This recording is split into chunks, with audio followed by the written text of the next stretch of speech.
We are honored to welcome Touro Law Center's 2022 commencement speaker, New York State Attorney General, the Honorable Letitia James.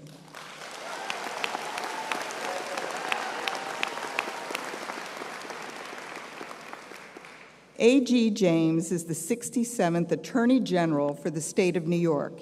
She began her career as a public defender at the Legal Aid Society. She is a graduate of Lehman College and Howard University School of Law. She is an experienced attorney and public servant with a long record of accomplishments. As Professor Kennedy pointed out, she is the first woman of color to hold statewide office in New York and the first woman to be elected Attorney General.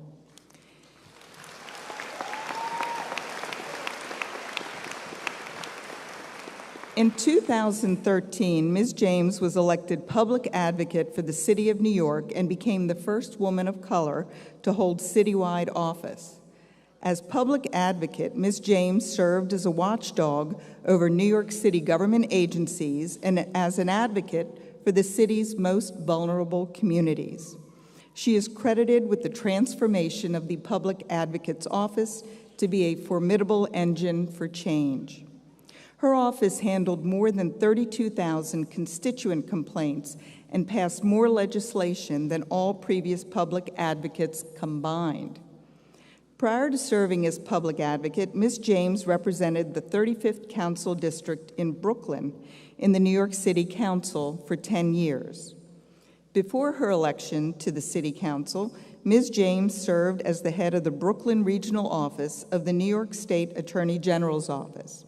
She resolved hundreds of consumer complaints and investigated predatory lenders who preyed on first-time homebuyers.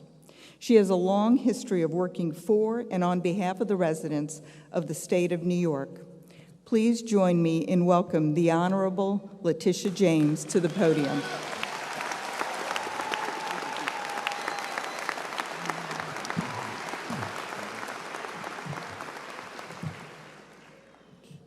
Hello and congratulations to the class of 22.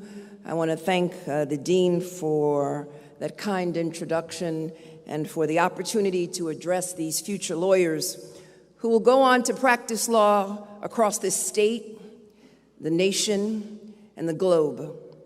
And I want to thank you to all of the distinguished speakers and awardees who have done so much to make the Touro Law Center the remarkable place that it is. Myra Berman, Rabbi Fogel, Patricia Salkin, Professor Kennedy, James Bunster, Brandon Dauscher, Ariel Berkowitz, Roger Cintrone, and of course, someone who I used to work with as a staff member in the New York State Legislature, Senator Laval. Yeah, round of applause.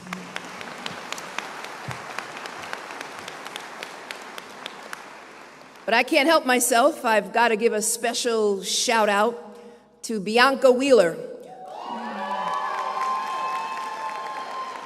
who managed to get her law degree while working in my office. I've known Bianca for a long time and have had the honor of having her on my team since my days in the Public Advocate's Office. And I want her to know that the whole of the Attorney General's office from Buffalo to Suffolk County is rooting for you today, and even more than usual. And I know that the Robinson family and the Wheeler family also are proud of you, as am I. I also want to give a shout out to Brendan Cunningham. Where's Brendan? Yeah. Brendan is the Chief of Staff to New York State Assembly Member Kimberly Jean-Pierre. He has done a great job in representing the interests of residents in Suffolk County, and today he too becomes an attorney. Congratulations, Mr. Cunningham. Finally, I want to thank all of the talented and distinguished faculty, the staff, and the alumni of Touro Law Center that have made today possible, and I am honored and grateful for the privilege of being here with you today. Today is but one moment in a lifetime of moments that will help shape and define your life.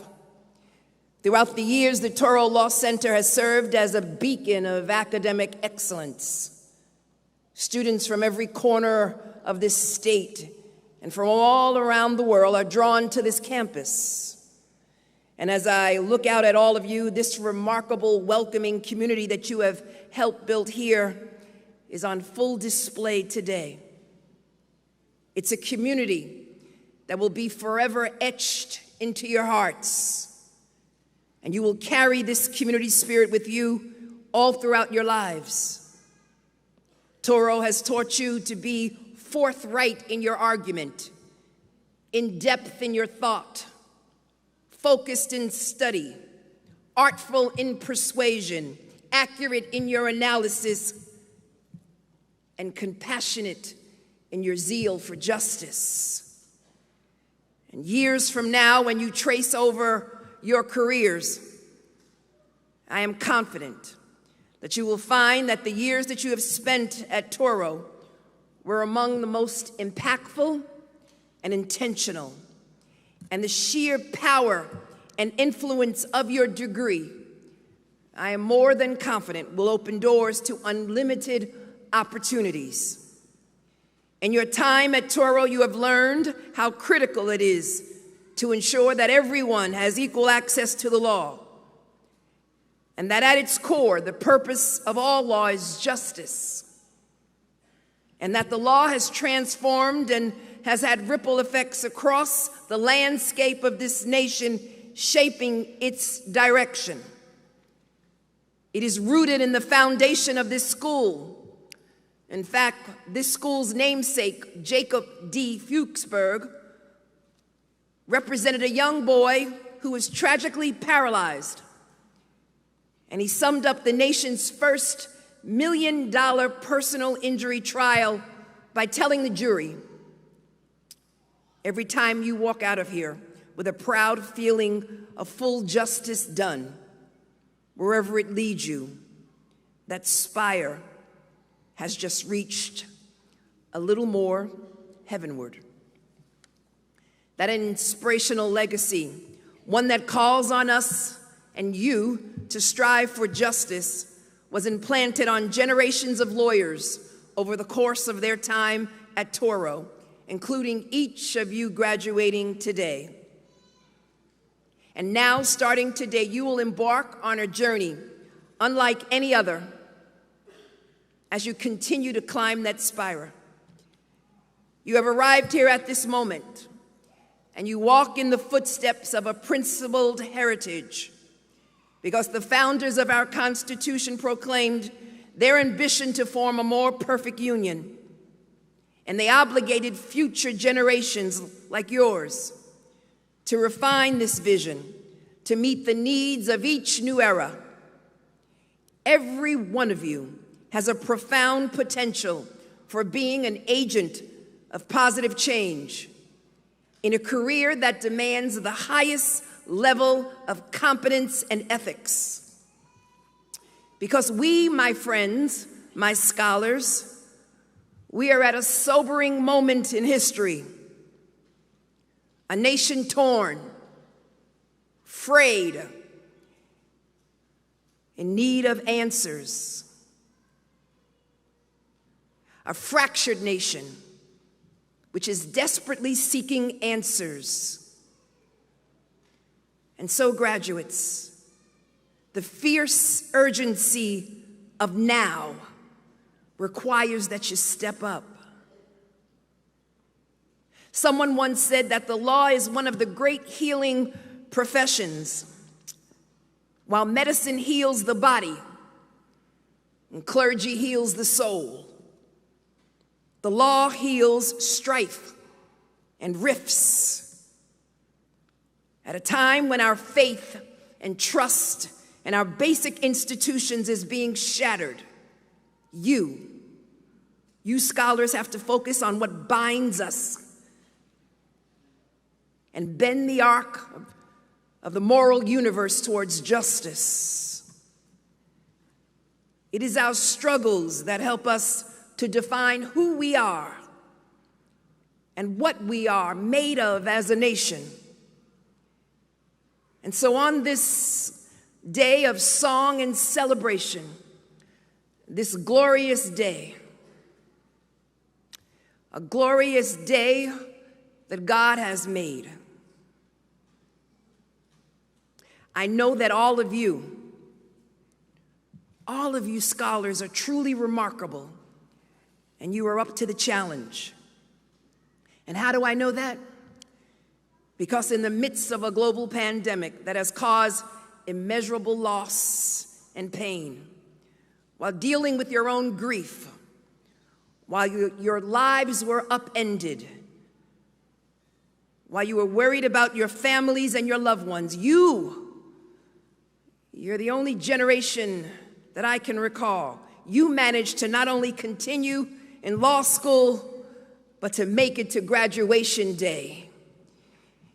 Yes, there's something special about them. You endured countless late nights of studying for finals, staying up long after Starbucks closed.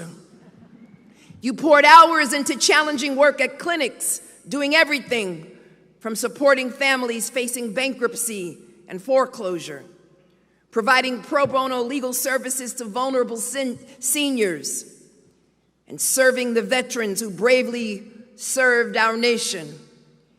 And you threw yourselves into the fray of battling for justice by doing advocacy and research and client relations work with public interest organizations through the William Randolph Hearst Public Advocacy Center.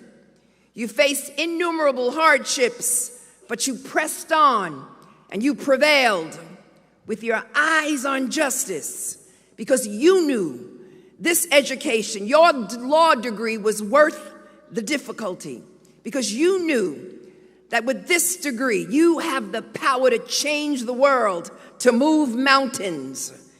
And you're moving on to this next chapter during one of the most vulnerable times our nation has ever seen, at a time when this country needs you most, as we continue to figure out the new normal in a post-pandemic world, and as we witness horrific acts of domestic terrorism that is shaking us to our core. It often seems like we're dealing with tragedy after tragedy, but it's critical to remember that while the problems may seem endless, more importantly, so too are the solutions. And graduates, soon, in your hand, that degree represents a solution. With your legal education firmly in hand, protect the rights and liberties critical to a functioning democracy. Defend the principle of equal protection under the law and leave no one behind. And remember that no one is above the law. And never, ever apologize for speaking the truth, because truth crushed to the ground will rise again.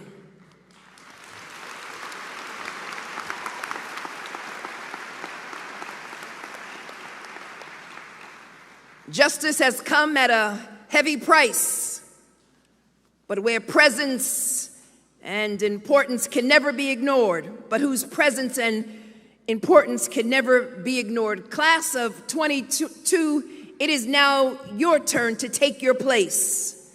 And remember, how you take your place in the circle of life will dictate the future for many generations to come. We did not choose the life circumstances into which we are born, but we have the power to choose what we do with the life that we have been given. Today, you are ready for this next chapter. You are ready to step into the unknown to fulfill your duties as interpreters and defenders of the law.